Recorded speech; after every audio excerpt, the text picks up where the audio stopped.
Hello, and welcome to today's Private Equity Virtual Panel. Before our presenters get started, I'd like to take a moment to go over some support information with you. If you have any questions regarding the material being presented, please use the Q&A icon towards the bottom of your screen. The presenters will review and answer questions as time permits or post-webinar. To learn more about our presenters today, feel free to explore their bios in the speaker bio panel to the right. If you have audio or technical issues, try refreshing your browser. Otherwise, BDO employees can contact technical support at 888-236-9111.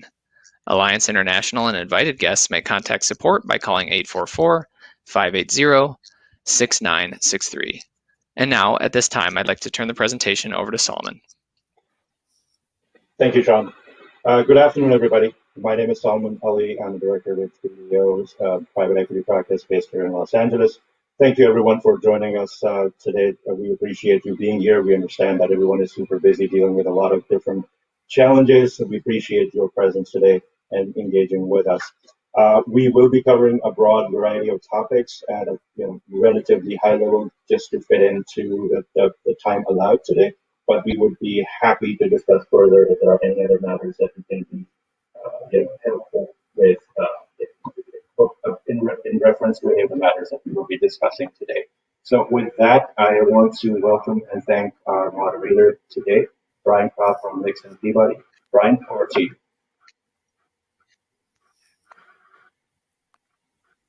Brian, you're on mute.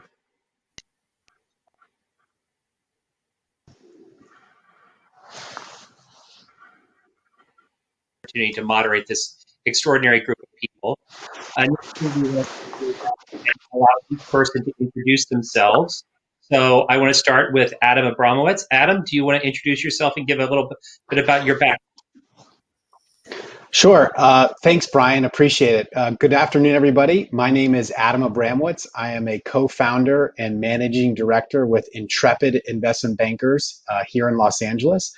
My partners and I started Intrepid about a decade ago, but while we're a 10-year-old firm, we have roots that go back over 30 years. We principally focus on sell-side merger and acquisition advisory for companies in the middle market. And we really try to emphasize that we help clients realize the value of their vision that they've been building. And I specifically help lead our firm's healthcare efforts, and we're very active with both private equity firms in the healthcare space. So thanks, Brian. Thanks, Adam. Really appreciate it. Next, I want to introduce Dan Pimentel, who is also joining us sort of on the private equity side. Yeah, good afternoon, all. So I am a partner at Saybrook Corporate Opportunity Funds. I'm a Canadian guy that moved down to the U.S. in 1997 with a background of having worked with Arthur Andersen and KPMG and being a chartered accountant up in Canada. And most of my career has been in media and entertainment, but the consumer product side. So retail stores, e-commerce, licensing, that type of thing.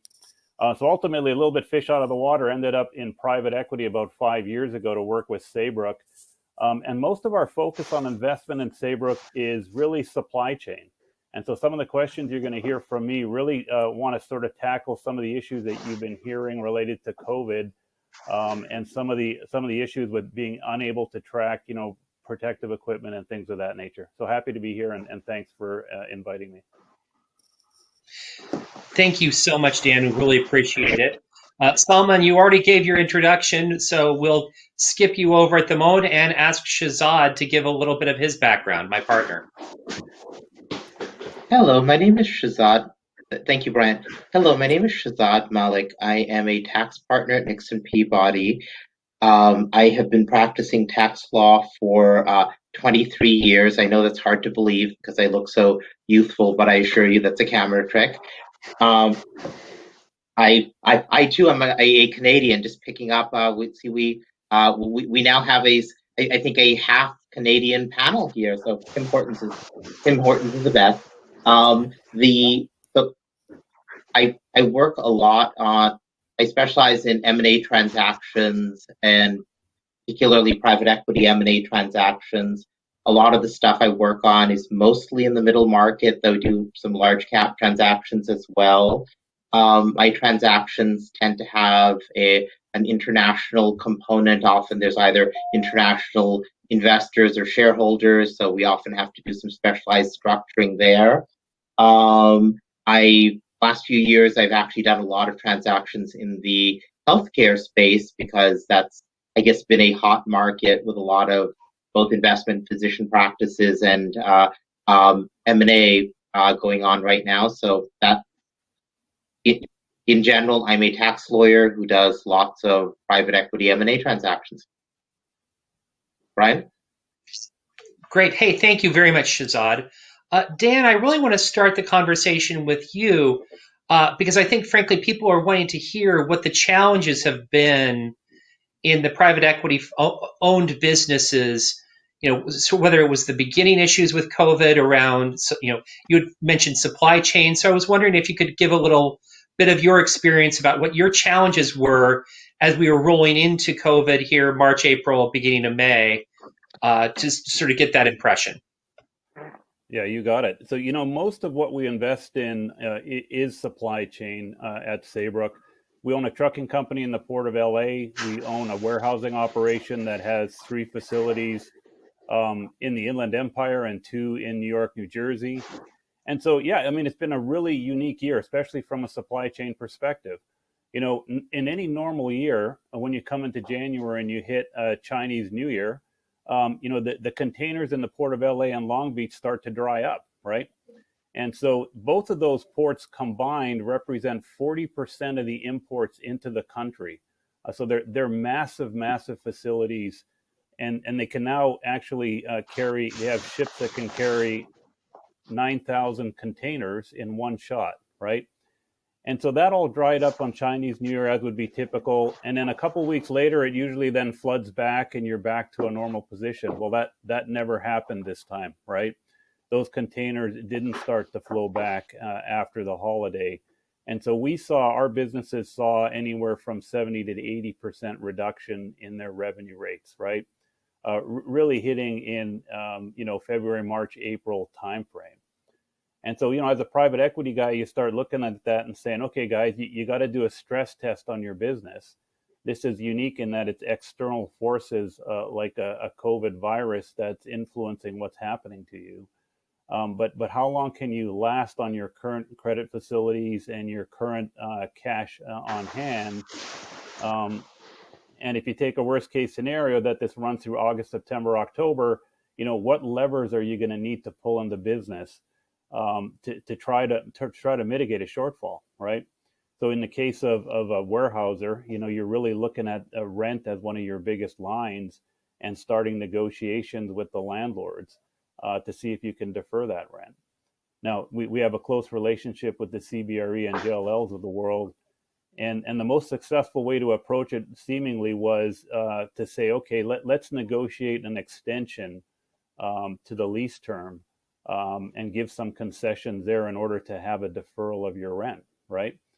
So you kind of pick off the low-hanging fruit. You talk to your lenders and make sure where you're busting some of the covenants that you have an agreement there that it's temporary and that you'll carry on together until the COVID crisis comes out.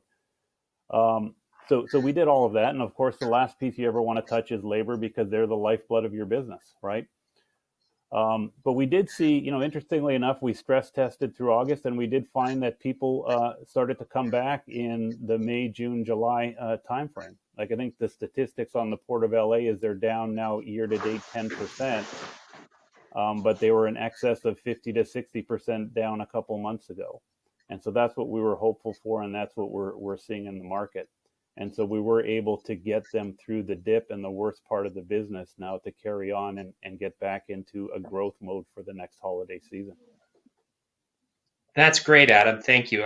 That's great. I want to turn to Adam now because I think you hit on a really interesting issue, which is the relationship with the credit markets and the ability to either find new credit for existing PE backed companies or to do new portfolio acquisitions or frankly to do add-ons. And so Adam, I'm curious, since you're sort of interacting with the debt markets on a regular basis, what you're seeing Sure. We have a pretty interesting vantage point when it comes to the credit markets. We're interacting with private equity buyers and strategic buyers every day, so that's one vantage point which I can share.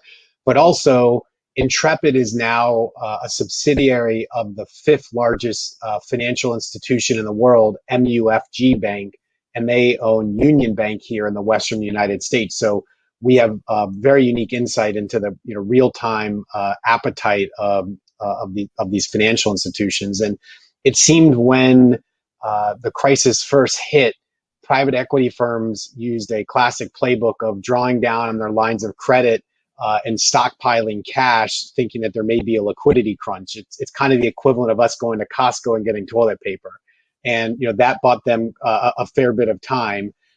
And I would say the first month or two, people were very much in triage mode on the financing side of the market. People were looking at new deals. But in the last couple of months, we've seen it on our transactions and with our partners that they're very much open for business. The financing sources, it is harder. I think pricing and terms have gotten a little bit more lender favorable in this market. I think they're looking for probably greater equity commitments to some degree. I think the leverage multiples have come down modestly. I've also heard that pricing may has gone up as well in the leverage loan market. But I think first and foremost, the financing partners for private equity firms wanted to support the portfolio companies, especially for their add-on acquisition activity. I think that was a real priority for everybody first. And when it came to new platforms, I think the bar is higher for new deals, but they're definitely getting done, and we're seeing it in our transactions right now. So not necessarily slam dunk, but they are getting done. And I would say as things continue to open up, and hopefully we get beyond COVID here, I think we're going to see continued opening of the credit markets in that regard. That's very interesting, Adam. Thanks so much. Salman, I want to turn to you for a moment because you're just completing the audit cycle for the 2019 year-end audits for a lot of private equity funds. I'm curious what the learnings were from that and what. Sure. Thanks, Brian. Yeah, so our view of the market is through the lens of the private equity clients that we own that invest in a lot of different portfolio companies. And the timing for the outbreak was interesting in a way that it became a reality for a lot of us here in the U.S. around mid-March, similar to how it affected the rest of the world. And that was around the time when a lot of the 2019 investment vehicles that were being audited were, well on their way. We had already looked through a lot of different things. And then we had to sort of take another step back and revisit some of those valuations at the portfolio level to see if COVID adjustment really was necessary.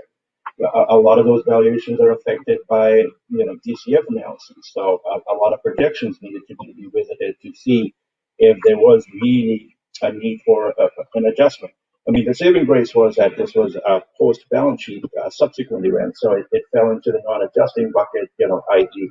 these were considered circumstances that were new and developed after the balance sheet date, so we weren't, thankfully required to go back to the 1231 numbers to restate anything.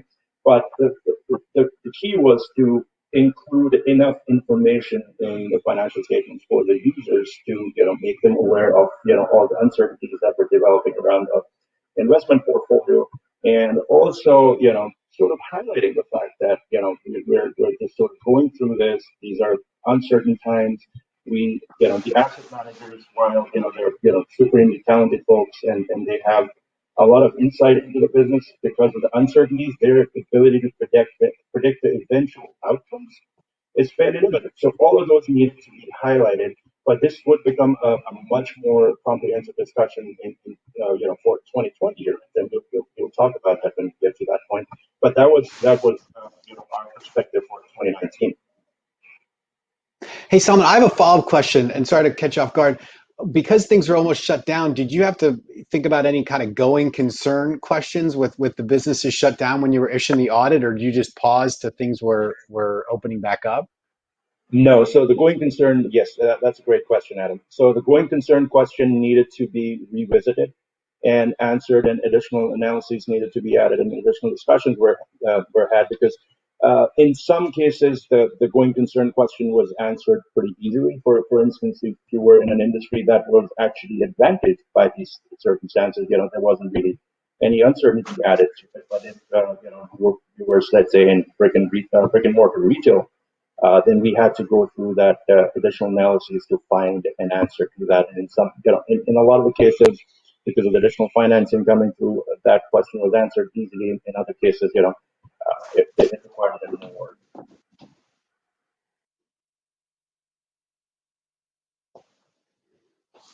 Interesting. Thank you.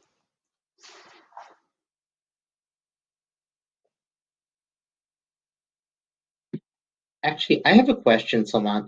Are the banks making you do anything special, or are they just going by your standard financials? Are they making you essentially posit some sort of hypothetical, like here's as if COVID didn't happen versus not?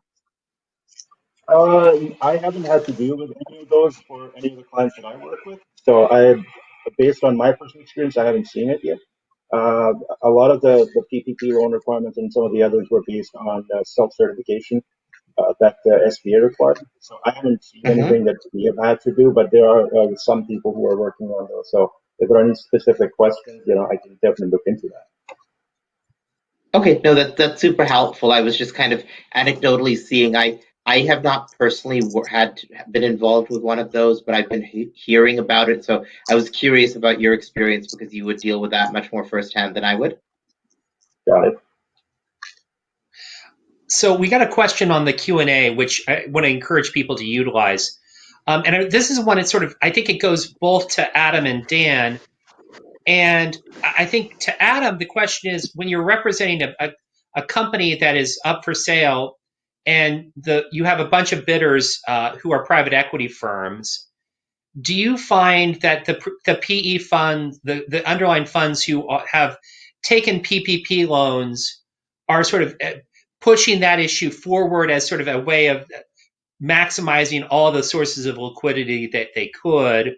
Or on the other hand, are you finding that the people who didn't take PPP loans are using that as a way of demonstrating their commitment to their underlying portfolio companies, such as by providing equity backstops or things like that? Maybe I can't quite see the question here, but most private equity backed companies were precluded from getting PPP money. So they had to look for alternative sources of capital, like what I was mentioning earlier, where they they drew down on their lines of credit. I do have friends in the private equity community that backstop their deals and put in additional capital that some of the lenders required. I think we have heard from different financing sources that they gave some leeway, on covenants in the second quarter. We'll see what happens as things progress here in the third quarter. So I'm not sure if that directly answers the question, but most private equity-backed businesses were unable to access the PPP money, given the No, regulations. that's exactly. Thanks. No, that's really great. Well, Shahzad, something actually, else sort of I'm sorry, go circling on. back to you on the CARES Act issues. We know the CARES Act sort of opened up a bunch of issues that were potentially could be utilized in tax structuring or in handling tax issues that sort of came about here in 2020. And I wanted to see what your experience has been since the CARES Act happened when you've been working with clients. Okay. Well, one of the best ways to provide stimulus is through the tax system. And the CARES Act actually has a material number of provisions that make a real money difference to both buyers and sellers. And people are realizing it and they're trying to plan around it now. A couple of them that I'm going to choose to highlight. One is under the CARES Act now, taxpayers can carry back their net operating losses from 2018, 19, and 20 up to 5 years, and that may result in a refund. And where we're dealing, one of the ways we're dealing with this a lot is many M&A documents don't really address that refund, at least not in a principled way. So we're making sure that our current documents address those issues. And obviously, whether you're buyer's counsel or seller's counsel, you want to maximize, you want your client to get that money, or at least make sure that they get credit for that money in the purchase price. And in fact, like we've been engaged by a number of people, both buyers and sellers, to look at their old documents. And sometimes, and luckily the Nixon Peabody forms, unless those provisions were negotiated out, tended to address this issue, at least in a global way. So a number of our clients have gotten unexpected money windfalls from pre-sale refunds. But beyond just the M&A provisions, there's been a lot of planning that we've done around accelerating deductions for people, because the goal is always get them, carry an NOL back to a year when the corporate tax rate pre-Donald Trump was 35%. And so without giving away all of our trade secrets, there's a number of techniques we've used in that regard, and we've it seems like we're just getting the first wave of clients engaging us for that kind of work. The other thing I think that's material, and it's probably material for a lot of the companies we're talking about here, because they tend to be high leverage industries, supply side industries just tend to be that way, is the Tax Cuts and Jobs Act of 2017 imposed a restriction that you couldn't deduct interest that was in excess of 30% of your net income. The effect of that is that many distressed companies who actually had an economic loss still had to pay taxes. There's been the CARES Act makes that a little bit better by increasing that to 50%. And in fact, like there were regulations that just came out yesterday, 600 pages of them, which most of us have not yet made our way through. But in general, they're aimed at least providing temporary relief.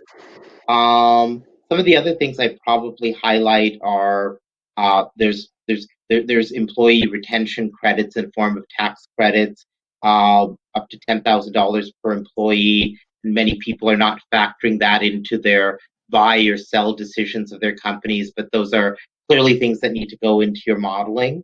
There's also a deferral of the employee Social Security tax, essentially half up to 2021, half to 2022. All of those provisions are aimed at providing economic stimulus through the tax system. Brian?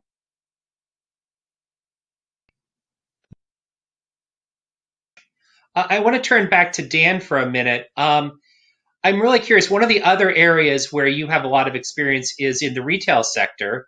And obviously, retail probably was as hard hit as anyone was at the beginning of COVID, but there are now increasingly some really interesting turnaround stories. And I understand you've been involved with a relatively significant one. I wanted to see if you could share some of your experience on that with us. So, Dan?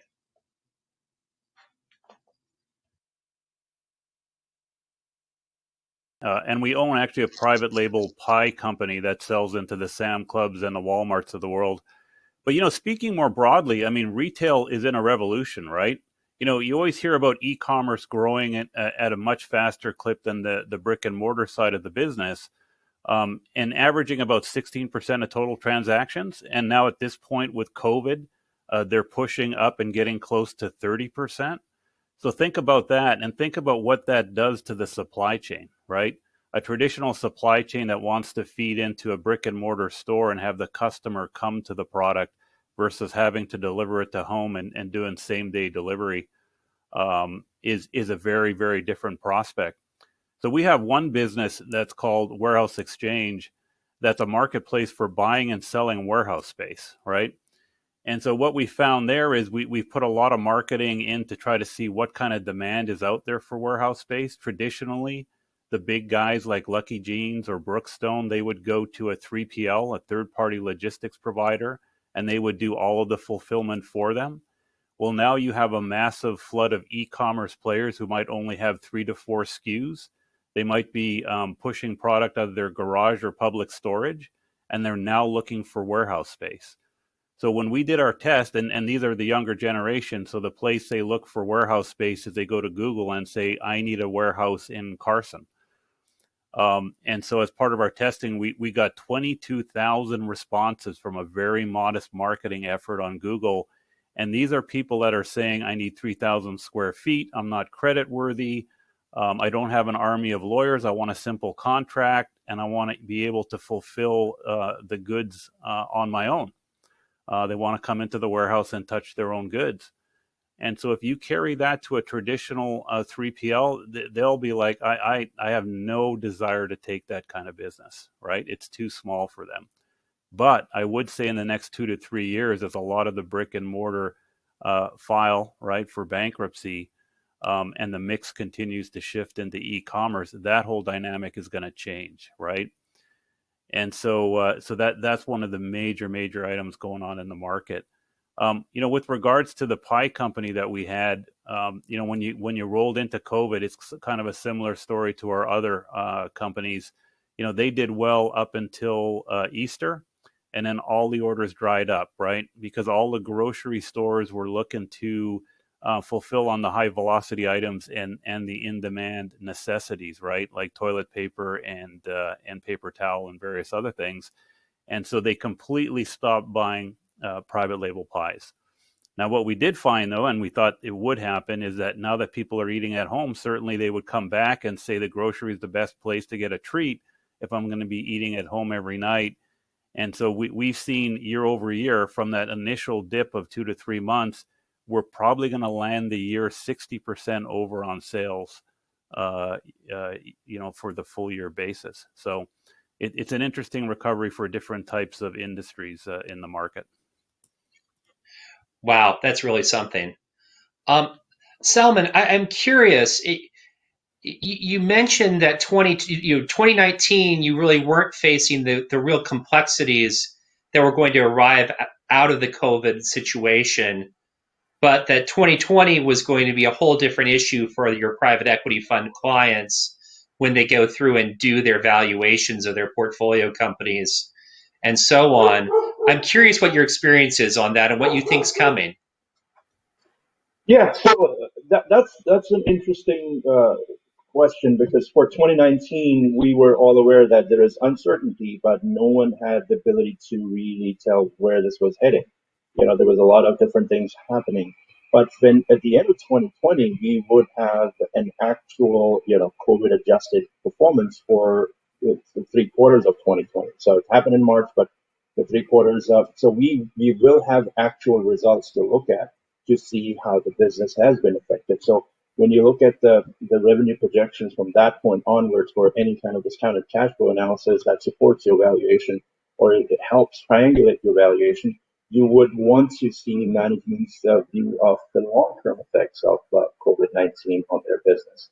And when you would look at the projections, you would hopefully see a story told by the management that narrates a recovery story. Or in case of an e-commerce business where they have had a super successful past few months because of the incredible phenomenal growth rates that they've enjoyed due to the shift in the economy, we would expect to see some sort of normalization of those growth rates over the next few years, because some of those growth rates, while they look fantastic, quite frankly, may not be sustainable over long term. So those are some of the things you want to see. To address the uncertainties, I would expect to see some sort of a model that takes a lot of different possibilities into a probability-based outcome that supports the estimates as of the year end.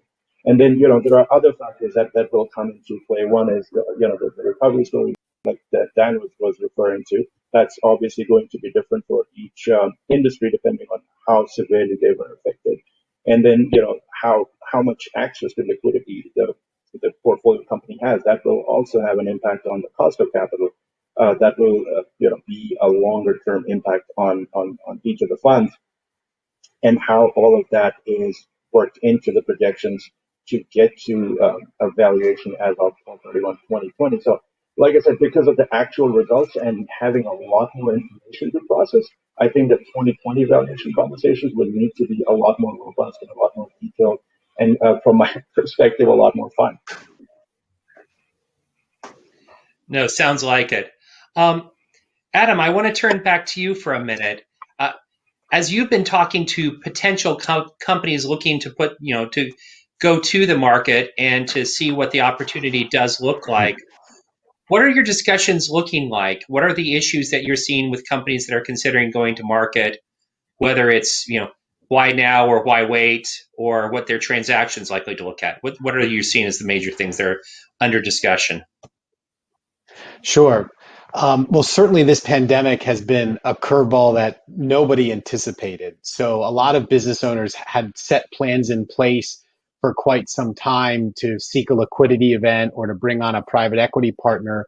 And obviously this pandemic has altered many of those plans pretty meaningfully. What we're spending a lot of time with clients on, and our pitch activity has been extremely robust over the past 2 or 3 months, is really trying to help clients get their arms around not only their current state of operations, but as best they can look forward either 6 to 12 months. What does that look like? And many of the things that we're guiding clients towards is to think about restarting a process or beginning a process when they feel like they have that type of visibility that they can communicate to different private equity partners or strategic buyers. And we're seeing that with our private equity clients and our entrepreneur held clients.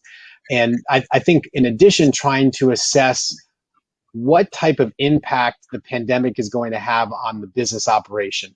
I, for example, spend a lot of time in the healthcare space. We do a lot of work with different types of physician practices.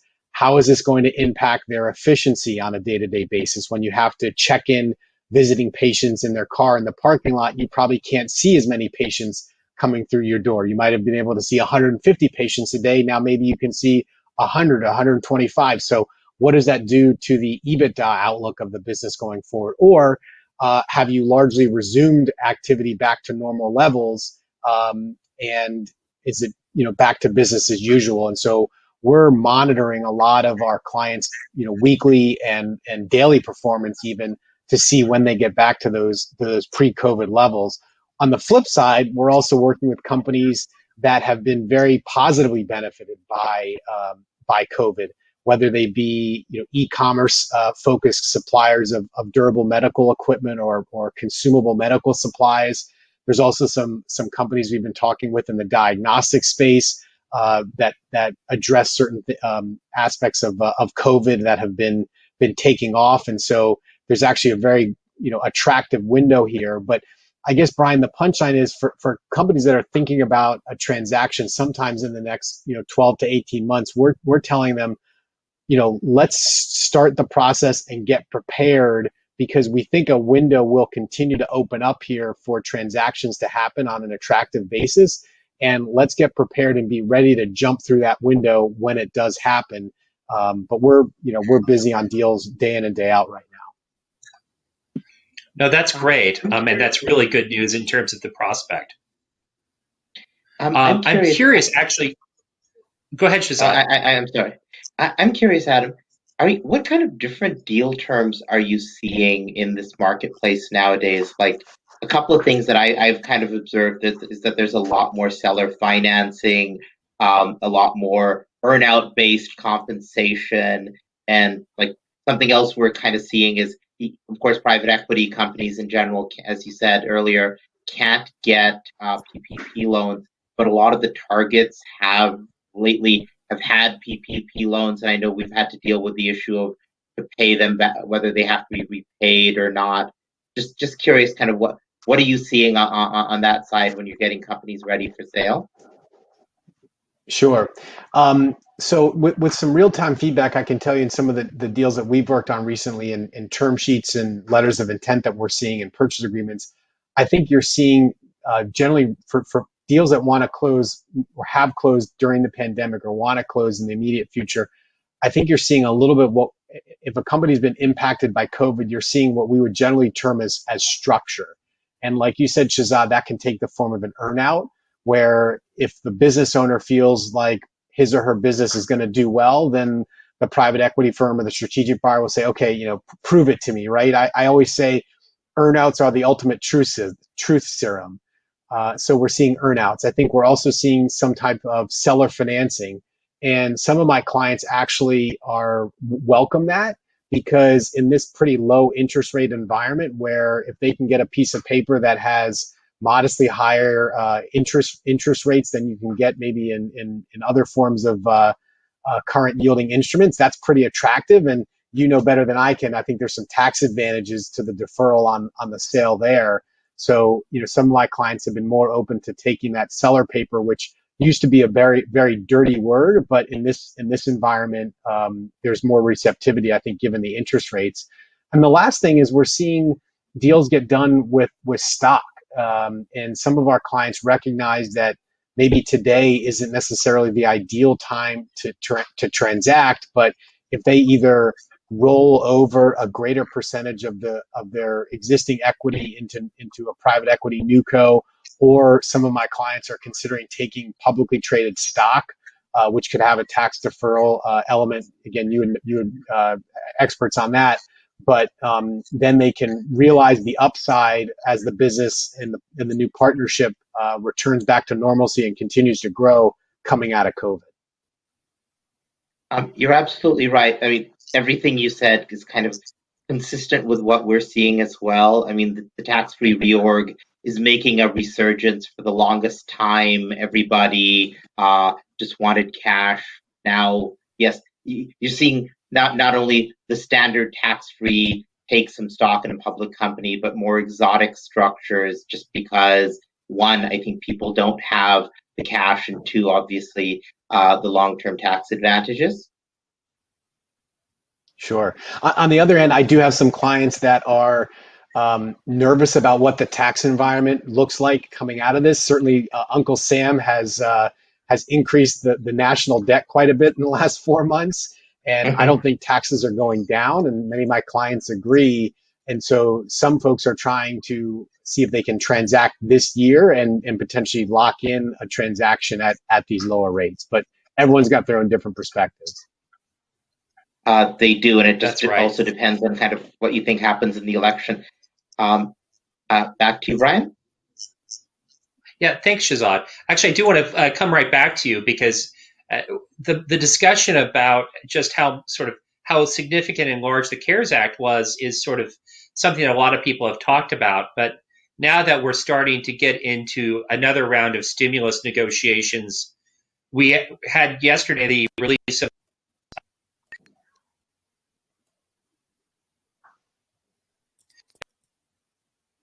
Brian, I'm so sorry, I can't hear you. Brian?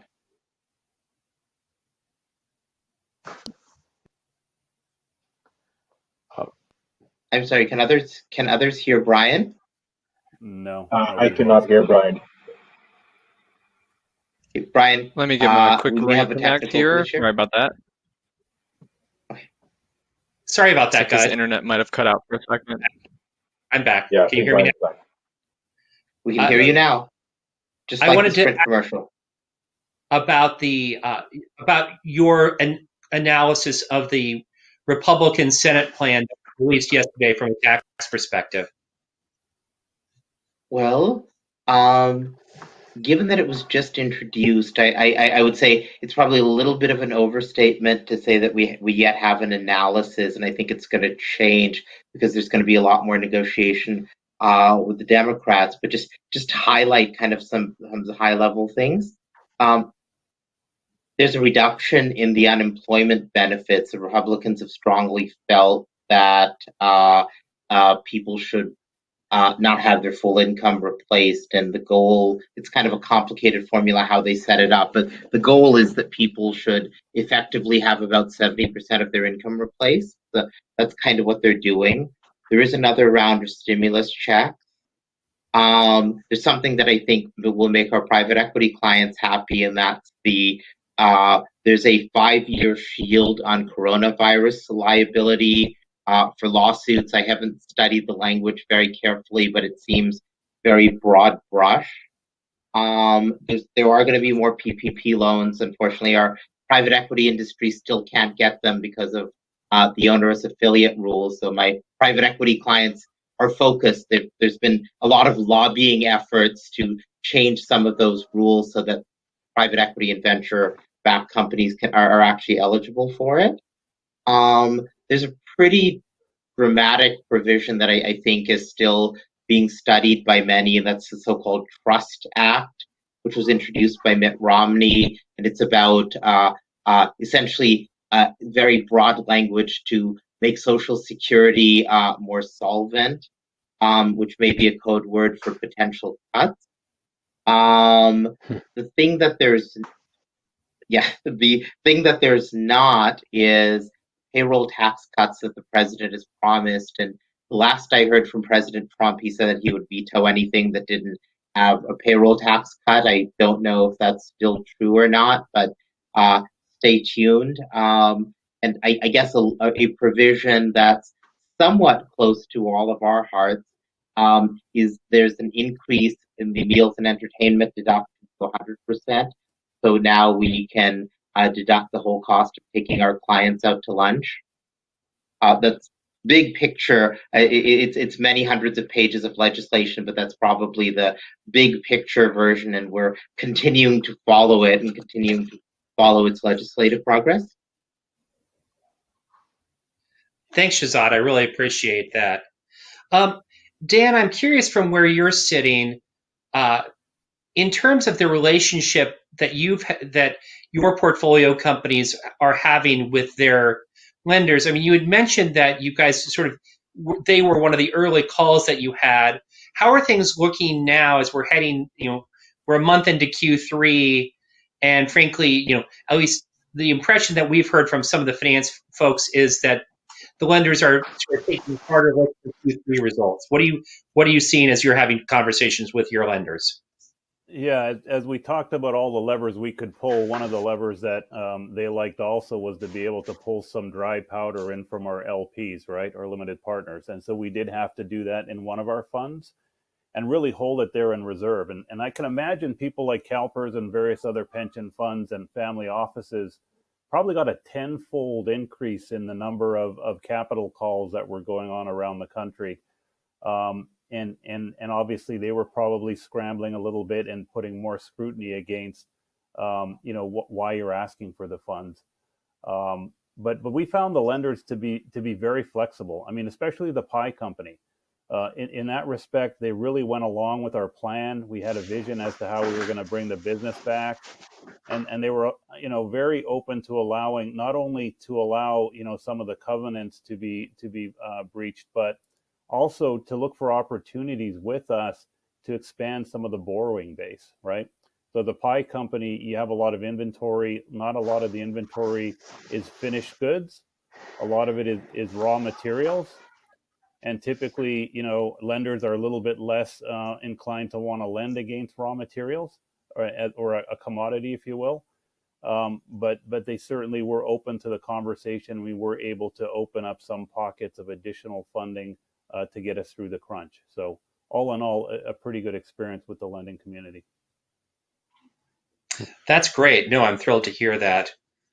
I'm curious, Salman, from where you're at, we've had all these government programs, whether it's the Main Street lending program or the PPP loans or things like that. As you're looking forward through the year, what are your expectations for how those are all going to impact both the accounting and ultimately the valuation for your clients as we get through into 2020, and what you think the forward looking is, especially on the Main Street program, if you've got any clients who are deep into that? Sure. So from the borrower's perspective, we would expect to see those to be accounted for as debt. One of the questions we've received in the past is, and I'm sure you guys may have heard about this, is can this be treated as government assistance? The challenge is that if you are following GAAP, GAAP has no options for government assistance account. So you have to follow the legal form, which happens to be debt in this case. So you would expect to see a liability on the balance sheet of the borrower, which would be reduced as the repayments are made. That's the general expected timeline. Now, if there were to be a due recognition, you would expect to see either a full repayment or a confirmation of forgiveness from the SBA. In case of forgiveness, that will be treated as other income. It will not be revenue. And you would expect to see that appear as non-cash financing on the cash flow statement. So that's the high-level framework. There is a very limited option available that stems from the IFRS, the international standards, that allows for some options of government grant type accounting, but that's limited to so few people that you need to have almost an 80% probability of forgiveness to follow that model. So it's not a realistic option for most people. For most of the portfolio companies that our clients deal with, we would expect to see that as debt. So now linking that to part B of your question, which is the valuation impact. One is, if there is additional debt that's being carried, you would expect to see the equity value to be adjusted for that amount. And then for any type of DCF analysis that is being used, any kind of projections that are being put together, you would expect to see repayment baked into the model for those loans. So that's the high level framework for how you would expect to see those.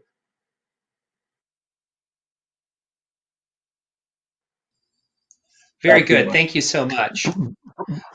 Brian, for what it's Adam, worth on some of our deals so real quick for in terms of the PPP loans, if I look across our firm on some of the deals we're working on, if we can demonstrate to the private equity partner or the strategic buyer that the PPP loan meets the requirement to be ultimately forgiven, then they would not treat it as indebtedness at closing, requiring the sellers to pay it off, basically, and that it would just go away post closing. But I think there's a lot more legal requirements that need to happen post closing, and we've even had some clients that initially took PPP money, and then with a transaction relatively imminent or what they think is imminent, they ultimately repaid it because they didn't want to have any of the potential political risk in being in the headlines, because obviously all the PPP loan data is public, and it would, some clients are taking that type of viewpoint where they'd rather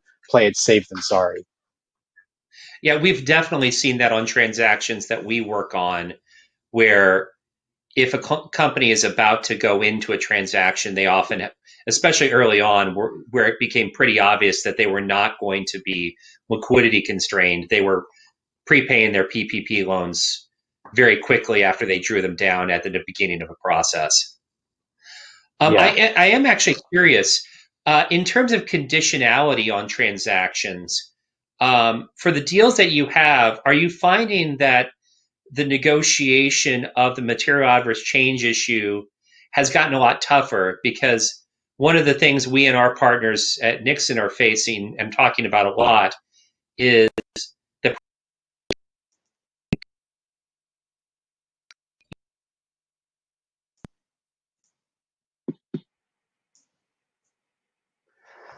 Hey, Brian, I can't hear you. I think you cut out. Material adverse change talking about a lot is, can you repeat, please? Yeah. We have seen that. Brian, can you hear us? Or we can't hear you just yet. Well, maybe we can't hear, but in terms of material adverse change, we definitely are seeing that clause, taking a lot more scrutiny on deals. I think we're, really trying to focus on certainty of close with the buyers and make sure that they can get to the finish line.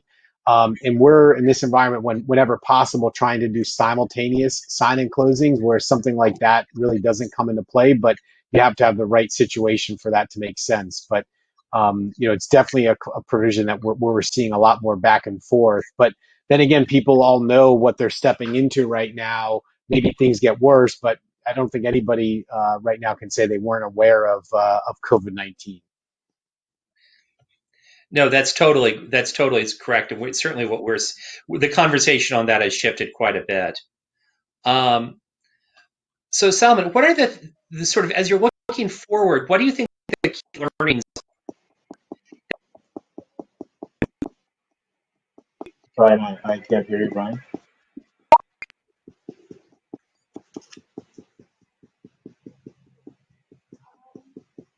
Sal, can you hear me now? You're breaking up. I could hear my name, but then you went away again.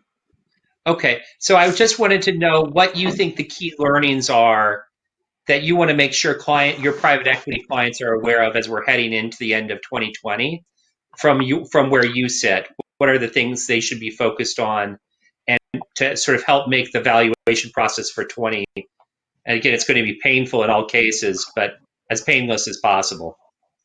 Yeah. So, I mean, from my perspective, I wouldn't call it painful. I would call it a lot more robust and a lot more interesting because there is more information to work with. So I think one of the things I would reiterate and highlight would be just now that we have actual performance for the 3 quarters of 2020, at the end of 12/31, 2020, you would expect to see real performance to work with. So whatever hypothetical COVID adjustment was being discussed, over the past few weeks, it will no longer be hypothetical. It will be real performance. So we'll have to work with that. So I would say, one is taking that and projecting it into the future, narrating a recovery or otherwise story that needs to be narrated through the projections would be very important. Making sure that the projections have some sort of probability-based model baked into the valuation estimate, because that's going to be really important. Because without any certainty of how the economy would go, there are different expectations. But what we really have to work with is the probability-based models. So that would be important. The other thing I want to highlight is having those conversations start early would be very helpful. So typically, we would engage with our private equity clients around the end of Q3 or even sooner to get those conversations going, just to iron out any questions that may pop up at a later stage. So it's easier to deal with those questions, to add the additional analysis that needs to be added, the data points that need to be considered earlier on rather than post year and when the timelines are a lot tighter.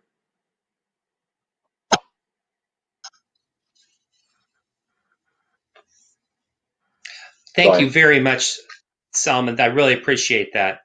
Adam, I want to circle back to you one more time. I know you spent a lot of your time in the healthcare industry, and you had mentioned the issues around sort of number of patients and things like that people are having to address coming out of COVID. But I'm curious what other things you're seeing in healthcare particularly. Sure.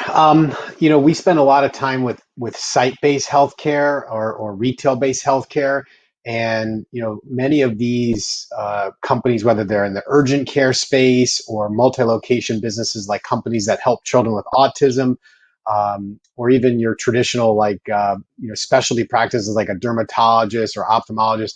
A lot of these locations essentially saw their volumes decline very meaningfully in March, April. As we talk to folks and look across our client roster, you're seeing a lot of those volumes come back to normal. I think during the initial eye of the storm, if you will, in March and April and into May, a lot of companies really pivoted to telemedicine to try to bridge the gap and continue to provide care. But as we talk to folks, it seems like, again, depending on where you are geographically, they're seeing visits return. Some folks are using COVID-19 as a new customer acquisition tool, if you will, where some of the urgent care clinics we talk to, for example, are offering COVID testing, and it's a great way to bring new patients in the door and let them know about some of the other services that the urgent care center offers. On the other hand, we're outside of retail-based healthcare, we're also spend a lot of time with companies in the pharmaceutical services space, helping big pharma with their clinical trials. And some of those companies were negatively impacted because patients couldn't get access to their clinical trial sites. On the other hand, some companies are supporting COVID-19 vaccine trials, and they can't find enough time and resources to keep up with the demand on that front. So it really depends on where you're situated. But I think the healthcare sector is very resilient. Obviously, it's really important as part of the economy, and we expect I get calls every day from private equity firms looking for great, high quality healthcare investment opportunities. And so I think the sector is resilient, and we're going to get through this. Well, absolutely. That's spot on. Dan, I want to turn to you. Sort of, when you step back and pull back from and look at 2020 and the COVID crisis, what are your primary learnings that you've taken away from this? That as a private equity operator and sponsor,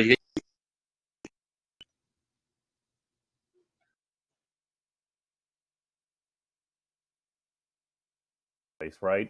And in this case, this shift from a brick and mortar to an e-commerce type of player and the massive growth of e-commerce, right?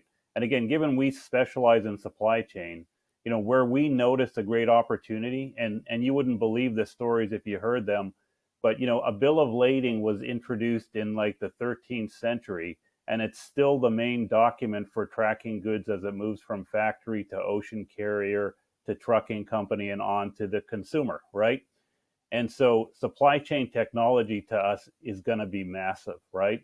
You look at the PP&E, right? The protective equipment and the inability of the government to be able to take disparate systems and stitch it together and able to say, I've got a product over here and it's needed over at position B. How do I get it there?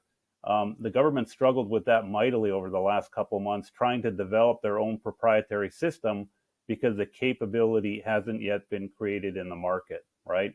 And part of the problem there is that each node in the supply chain, whether it's trucking, ocean carrier, manufacturer, they all have great systems to support their node, but they don't have systems that span and communicate between the nodes, right?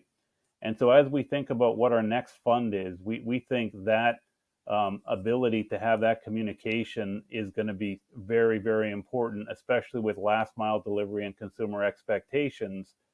Somebody's going to build it. And so we're currently talking to a company called Esri.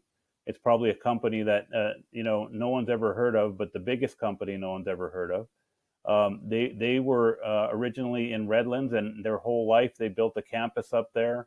It's a multi-billion-dollar company that focuses on geospatial technology, where things are in the world, and they own 45% of the market. And their founder, Jack Dangermond, he's an incredibly intelligent individual that basically took this company from nothing to, I think, a run rate of $2.5 billion a year over a period of 20 years, right? And so we think they have a great opportunity to be a backbone of something like a system that stitches together the nodes of supply chain. And so we're kind of in conversations with them to see how that could be done, and very excited about it. Dan, wow, that's really can I great. ask you a follow-up? I have a follow-up to that, Dan. So while you're going through these investments, when you look at your portfolio, are you guys considering some sort of restructuring of how you invest and what type of businesses you invest in, or is it similar to how it was pre-COVID? Oh, definitely different, right? So what we've had before is we'd invest in supply chain, but in the sticks and bricks of it, right? The people that actually move the goods. And our two funds, one is at its end of life next year, the other one in 3 years. And so they're well out of their investment periods. So we're really just managing the companies and exiting. But the next fund, I think, will have a very different focus, and it'll be all about supply chain technology, right? There's a massive amount of money moving into that space, and we're lining up the right partners to look at it at a serious level and raise a fund against it. Got it. Thank you. That's really exciting. Shahzad, I'm curious, turning to you, what do you take from your chair are the principal learnings here that you've had from 2020 on the COVID, whether it's the government response or transactions generally, or things around that nature? Well, other than the fact you should invest in faster internet, I'm joking. I would say the short answer is I don't think things are as bad as we initially thought. Deals are getting done, as I think Adam said. There's a lot more structuring. They're more complicated, whether it's earnouts, whether it's some kind of tax-free reorg, or whether it's seller financing, but deals are getting done. There's a lot more issues. There's a lot more hair on them. So I would say if you want to sell your company, or if you're interested in buying a company, don't let COVID deter you. But experienced counsel is probably more important than ever, especially in light of all the PPP complexity. That's great. So any other member or panelist have anything else they want to sort of raise here in the last minute or so, since we're more or less out of time? But if anybody else has anything else they want to raise, thrilled to hear any final wisdom from the panel. I'm just impressed with everybody's resiliency here in this market. I think, thank goodness for the technology that we can do these types of conversations, and I think a lot of us can work effectively remotely, even though it's a challenging environment. And I just imagine if this pandemic had happened 5 or 10, 15 years ago, we're much earlier in the technology curve, and it would be very difficult to keep the wheels rolling of the economy as much as we are today. So, sense of resiliency and gratitude. I would totally agree with that, right? The ability to cope with the certain circumstances and continue to thrive, right? And so I think it's going to fundamentally change how we conduct business and work together forever, right? I mean, the next 10 years, are people going to really be going back to office space? And, my wife works for NBC Universal, and she's working at home till the end of the year. And I don't see the day of light as to when that's going to change. But being very productive with her teams with the tools that they have. So, yeah, it's interesting. Sure. So let me echo everything that Adam and Dan said, and just re-highlight where I opened that. We discussed a broad range of topics at a fairly high level due to the time limit. So we would look forward to hearing more from our participants. If there are any other follow-up questions, any other matters that we can be of assistance with, we would love to hear from you. So feel free to reach out. We would love that. Thank you all very much. Really appreciate it. This has been a lot of fun for us. Great. Thank you for the invite. Sounds good. Thank you. Great. Everybody. Thank you. Thank you. Thanks. Bye. Thanks, everybody. Bye.